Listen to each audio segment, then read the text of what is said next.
Hello everyone, आप सब कैसे हैं। मैं उम्मीद करता हूं कि बहुत अच्छे होंगे और अपनी पढ़ाई को बहुत अच्छे से कर रहे होंगे। मैं आकाश कुमार बढ़ाना आईसीटी वर्चुअल क्लासरूम में आपका बहुत बहुत स्वागत करता हूं मेरे प्यारे बच्चों। जैसा आपको पता है मेरे प्यारे बच्चों, बेसिकली हमारी जो है मेरे प्यारे बच्चों 12th क्लास है और 12th क्लास में ह्यूमन ज्योग्राफी हम लोग देख रहे हैं। चैप्टर नंबर 9 चल रहा है। अंतर्राष्ट्रीय ट्रेड को हम लोग काफी पढ़ चुके हैं। ठीक है, तो अंतर्राष्ट्रीय ट्रेड का जो इतिहास है वो हमने देखा। अंतर्राष्ट्रीय ट्रेड क्यों अस्तित्व में आया हमने ये पढ़ लिया था। ठीक है, और क्रियान्वयन क्या है, अभियोजन क्या है, किस किस प्रकार से होता है, द्विपार्श्विक क्या स्थिति है, ये हम लोग आपका देख चुके हैं। इसमें क्लियर है। ठीक है, आगे बढ़ जाए। मुक्त व्यापार की क्या स्थिति है। मुक्त व्यापार यानी कि फ्री ट्रेड एग्रीमेंट क्या है। क्लियर है, देख लिया। डंपिंग हम लोग देख चुके हैं। डंपिंग क्या है, देखिए ये बहुत बार मिलता है कि विभिन्न हम लागत की दृष्टि से नहीं वरना विभिन्न कारणों से अलग अलग कीमतों पर हम अपनी वस्तुओं को जो बेचते हैं किसी और के पास जो विक्रय करते हैं तो विक्रय करते हैं, वो डंपिंग है। डंपिंग क्या है, सस्ते मूल्य पर की गई वस्तु को, घरेलू उत्पाद को नुकसान पहुंचाती है। अब जैसे डंपिंग का मतलब क्या हुआ, आपके यहाँ ये पेन है, ये पेन की कॉस्ट आ रही है 7 रुपए मान लीजिए, और ये पेन है नेपाल का और मैं इसको 5 रुपए में भेज दूं, तो ये क्या है, डंपिंग है। कि वहां की जो कीमत है उसकी तुलना में पेन कैसा है, सस्ता है, तो ये क्या है, डंपिंग है। और डंपिंग हमेशा क्या होती है, वहां के लोगों की जो उत्पादन करने वाली चीजें हैं या सेम सिमिलर चीजें उनको बड़ा, घरेलू वस्तु को प्रभावित करती हैं। तो आई होप कितना आपने अच्छे से देख लिया होगा। आगे बढ़े। प्रादेशिक व्यापार समूह क्या है, प्रादेशिक प्रादेशिक व्यापार समूह मदों में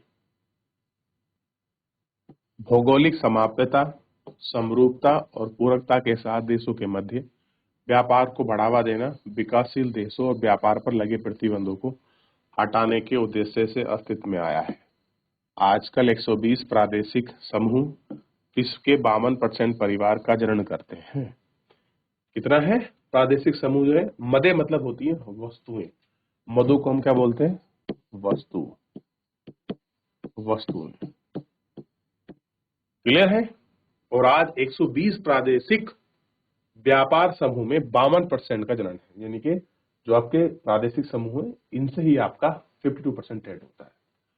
इन व्यापार समूह का अंत्य प्रादेशिक गति देना वैश्विक संगठन के असफलता के प्रचुरता को दिखाती है। प्रादेशिक समूह सदस्य राष्ट्र में व्यापार को हटा देते हैं और मुक्त व्यापार को बढ़ावा देते हैं, लेकिन भविष्य में व्यापारिक समूह के बीच मुक्त व्यापार समझौता बना रहना कठिन होता है। और कुछ प्रादेशिक व्यापार की तालिका में इस प्रकार से आपका सूचीबद्ध किया गया है। कैसे किया गया है, सूचीबद्ध किया गया है। जैसे अंतर्राष्ट्रीय व्यापार से संबंधित, अंतर्राष्ट्रीय व्यापार का होना राष्ट्र के लिए पारस्परिक लाभदायक होता है और प्रादेशिक विशिष्टीकरण, उत्पादन का उच्च स्तर का रहन सहन, वस्तु एवं सेवाओं का व्यवसायी उपलक्ष्य कीमत और वेतन का समानीकरण, तो ये सारी चीजें इसके अंतर्गत आपकी होती हैं, या हम कह सकते हैं कि इसके अंतर्गत हमको ये चीजें देखने के लिए मिलती हैं और हम इनको देखते भी हैं। क्लियर है, ध्यान रहेगा इतना आपको। आगे बढ़े। अंतर्राष्ट्रीय व्यापार देशों के लिए हानिकारक हो सकता है। देश पर निर्भरता और विश्व के असमान दरों का शोषण और युद्ध का कारण बनना प्रतिद्वंद्विता का है। विश्वव्यापी व्यापार जीवन के अनेक पक्षों को प्रभावित करता है। तो विश्वव्यापी व्यापार वो क्या करता है, अनेक स्टेट को इफेक्ट करता है और पर्यावरण से लेकर लोगों को स्वास्थ्य और कल्याणकारी इत्यादि चीजों को प्रभावित करता है। जैसे जैसे अधिकतर व्यापार के लिए प्रतिस्पर्धा बनाते हैं, ट्रेडिंग होता है, उत्पादन और प्राकृतिक गैस बढ़ते जाते हैं, संसाधनों को नष्ट होने की दर, पुनर्भरण की दर और ये समुद्री जीव, ये सारी चीजें आपको आपको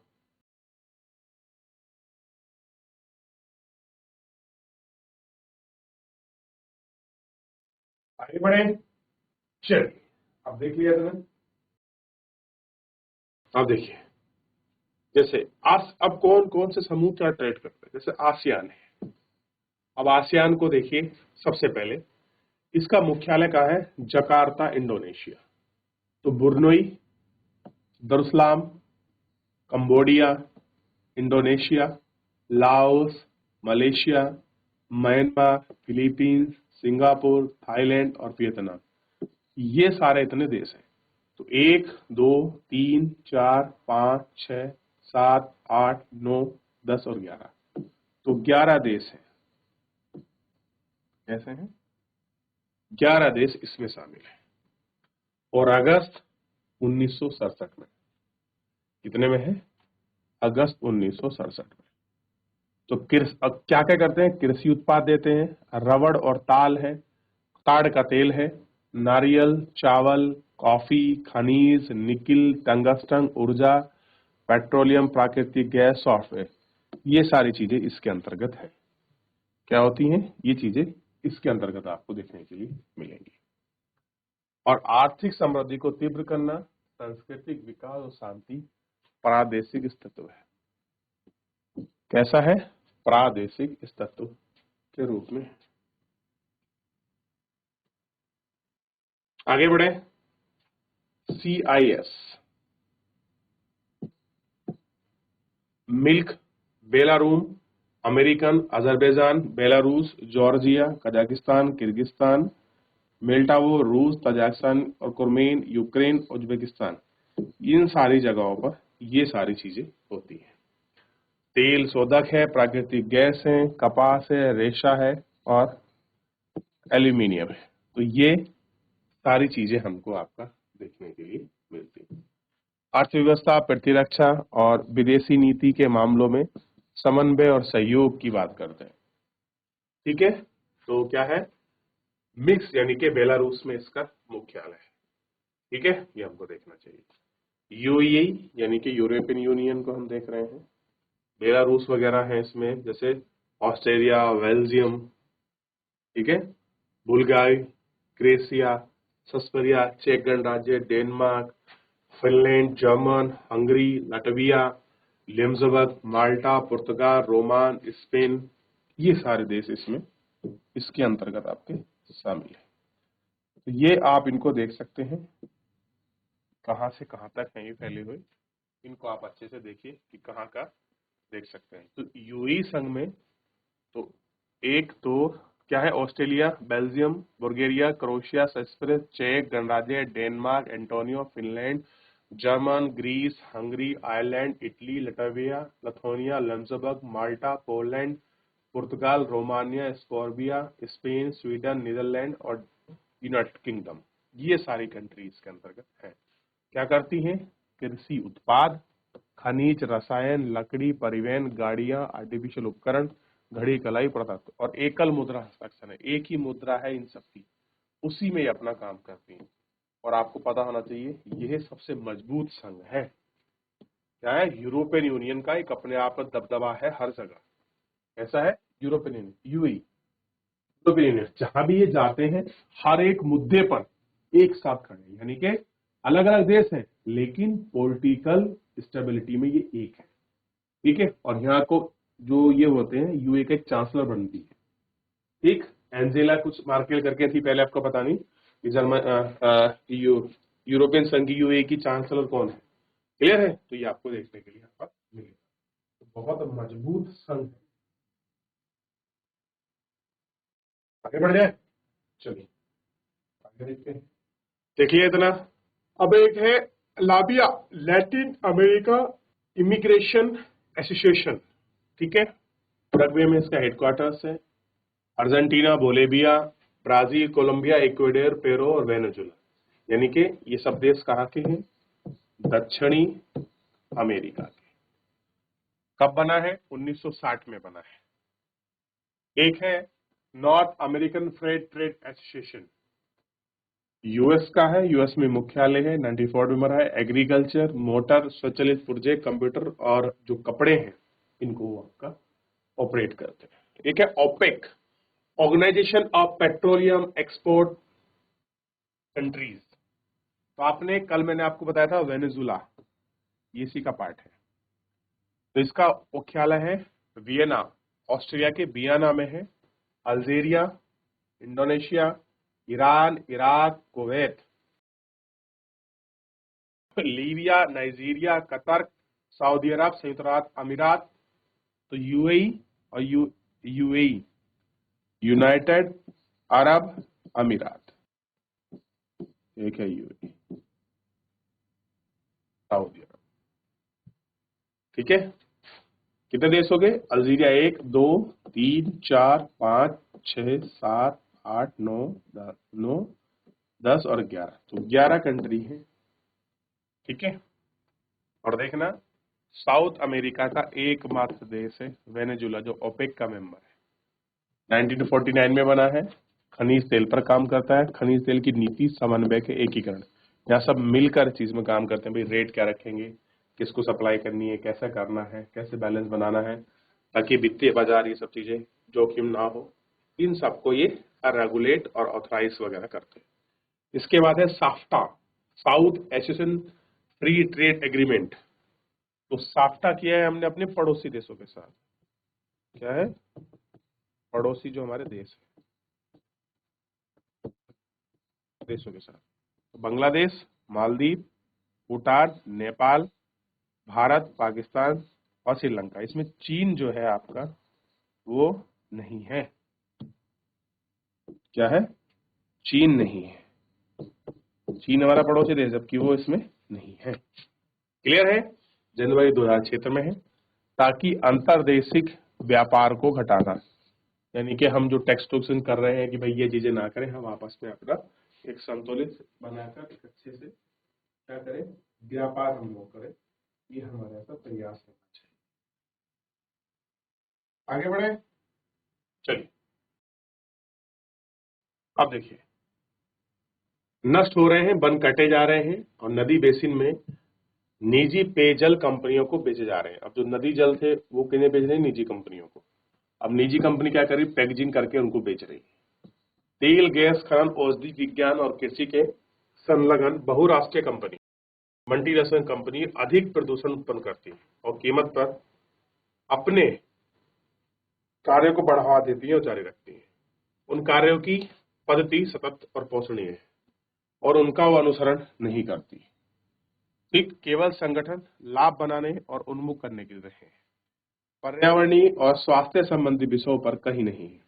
भविष्य के लिए गहरे निहितार्थ हो सकते हैं। कैसे हैं? जो उनके गहरे हैं वो निहितार्थ मतलब उसमें जुड़ी हुई चीजें कैसी है, वो गहरी हो सकती है। क्लियर है? ध्यान रहेगा। चलिए, पवन अंतरराष्ट्रीय व्यापार के प्रवेश द्वार। तो जो प्रवेश द्वार है उनको हम लोग देखते हैं। अंतरराष्ट्रीय व्यापार की दुनिया के मुख्य प्रवेश द्वार पतन और पोतन होते हैं। इन्हीं पत्तों के द्वारा जहाज, माल और यात्री विश्व के एक भाग से दूसरे भाग में जाते हैं। कैसे हैं?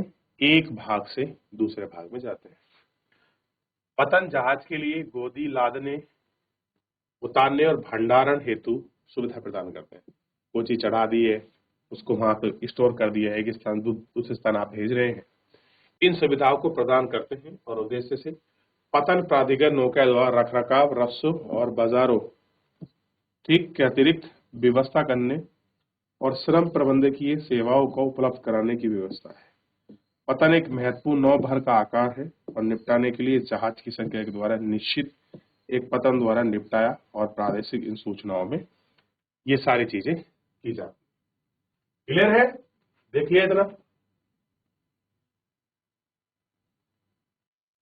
देख लिया? तो जहाज पोर्ट पर पहुंचते कैसे? अब देखिए, अब यहाँ देख लेते हैं आप सैन फ्रांसिस्को को। आप देखिए, सैन फ्रांसिस्को विश्व का सबसे बड़ा स्थल पतन है, यानी कि सबसे बड़ा पोर्ट है ये।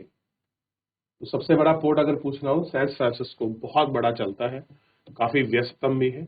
और देखिए, अब है पतन। पतन मतलब पोर्ट।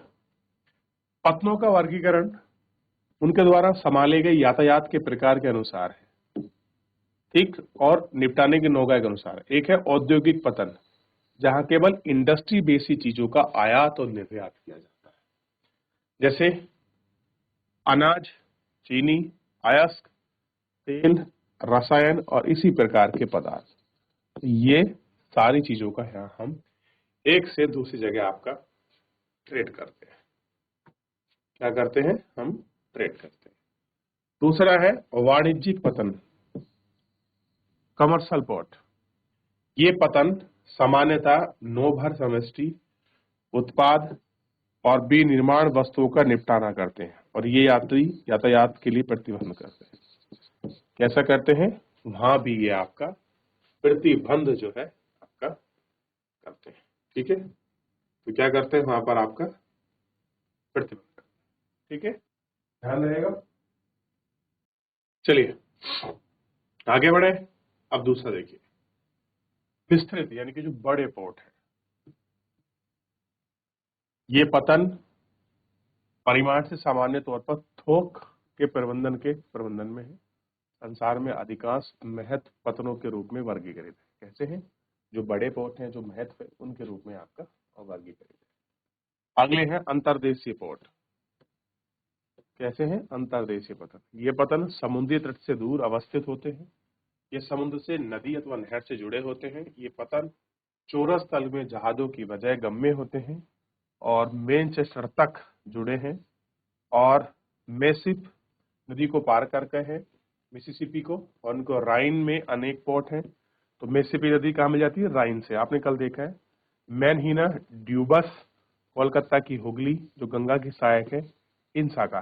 तो ऐसे क्या है? अंतर्देशीय पोर्ट, यानी कि देश के अंदर जो नदी है उनको भी हम डेवलप कर रहे हैं ताकि हम पोर्ट को इंटर स्टेट ट्रेड के रूप में हम चीजों को प्रयोग कर सकें, कि हम लैंड से न ले जाकर हमारी कोशिश है कि हम वाटर बॉडी से भी हम उनको यूज करें, उनको लेकर। क्लियर है? और यही सब हमारा देखने का और सोचने का नजरिया है और यही हमारा प्रयास है। क्लियर है?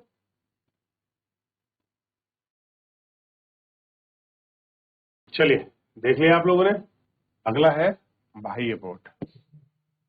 गहरे जल का पतन और वास्तविक पतन से दूर बने होते हुए और जहाजों को अपने बड़े आकार के कारण पहुंचने में असक्षम बना देते हैं। कैसे करते हैं? असक्षम आपका बना रहे हैं। ठीक, गहन करके पैतृक पतनों में सेवा प्रदान करते हैं और एथेन और यूनान में से एक पैराडाइक्स उच्च कोटि के संयोजक हैं। कैसे हैं? उच्च कोटि के। ठीक, और यहाँ इनको ये सारी चीजें दिखाई देंगी।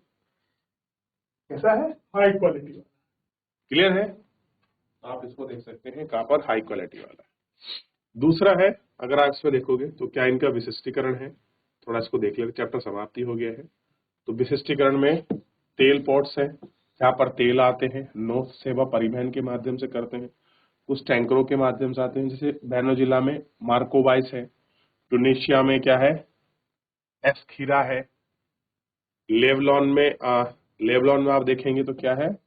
तिकनॉक टैंक है, और खाड़ी देशों में पार्शिया वगैरह इनसे दे। एक है महामार्ग पोर्ट।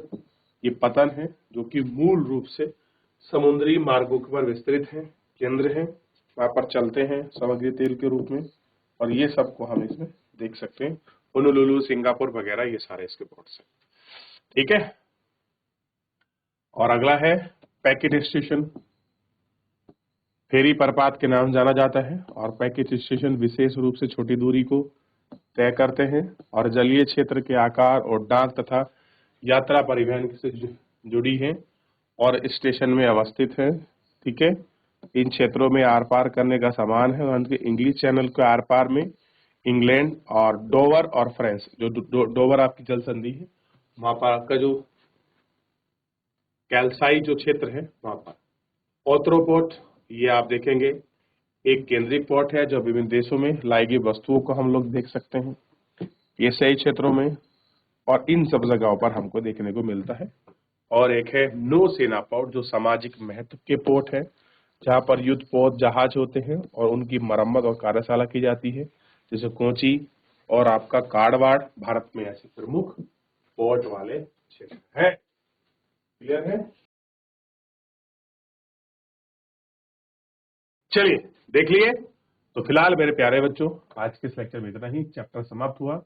जो कल है हम इसके जो है ऑप्शंस वाले क्वेश्चंस को करेंगे और जो है आंसर्स देखेंगे। तो फिलहाल आज के लिए इतना ही। धन्यवाद।